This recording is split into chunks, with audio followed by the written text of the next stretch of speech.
the Congress, and could you shed some light onto your, addition to your vision of what you feel the region is lacking and would be your primary focus?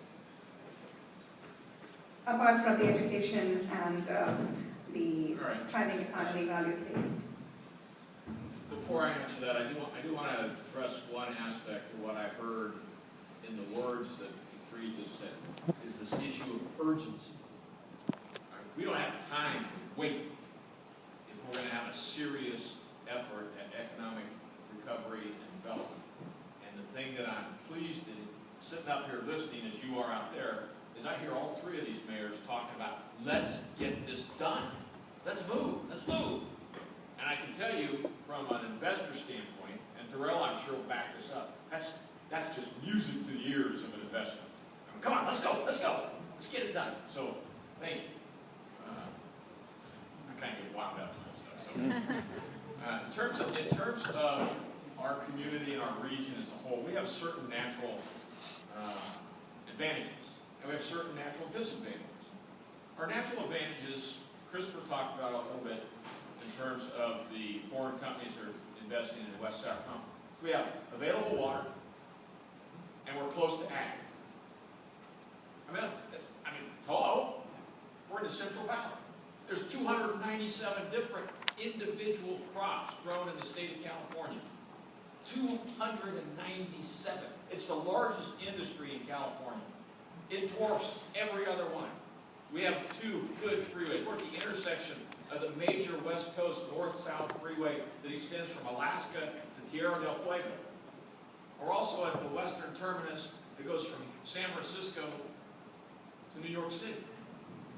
We have these advantages. We have an international airport, we have a cargo airport, and we have a backup airport at McClellan that has immense capacity for new incoming flights. Now, I happen to think it's just, I wake up in the morning about 5 and I just go, come on, let's go. What are we going to do today? Here's a couple things I think we need to do.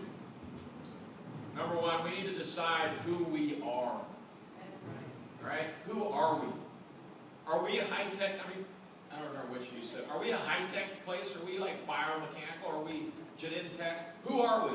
Well, I can tell you, just driving around this community for 58 years, I think I know who we are. We're kind of like a Midwestern Iowa town that just wants to have our kids grow up into an economy that offers them jobs that don't pay $10 an hour. So how do we do that?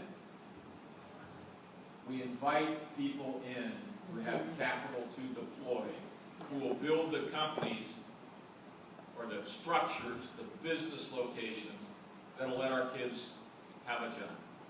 We figure out how it is to essentially address our air quality questions. Because frankly, Sacramento has an air quality problem. It's being addressed slowly, because that's the only way to address such a large problem, is incrementally improve the situation. We have issues with flood control. Give me a break. We have $1 billion airport out here, $1 billion airport, and we have 2 major interstate freeways that cross in the Natomas Basin. We got to fix that. We got to fix that area so we have flood protection. That doesn't even address the concerns you have about public safety for the 100,000 people that live out there. And if something goes bad in Natomas, if we have a levee break, let me tell you, we're going to feel it in Rancho, we're going to feel it in Elk Grove, we're going to feel it in West Sac, and we're going to feel it here. So this is in everybody's interest. Now, you ask me how to go out doing this. I can tell you, there are people like, we know these names. Buzz Oates and Steve Hansen and people who know how to do this stuff. I say let's take the reins off. Let's unleash their animal spirits, if you will, and hook our wagon to their intellectual abilities to get stuff done, because they are unique.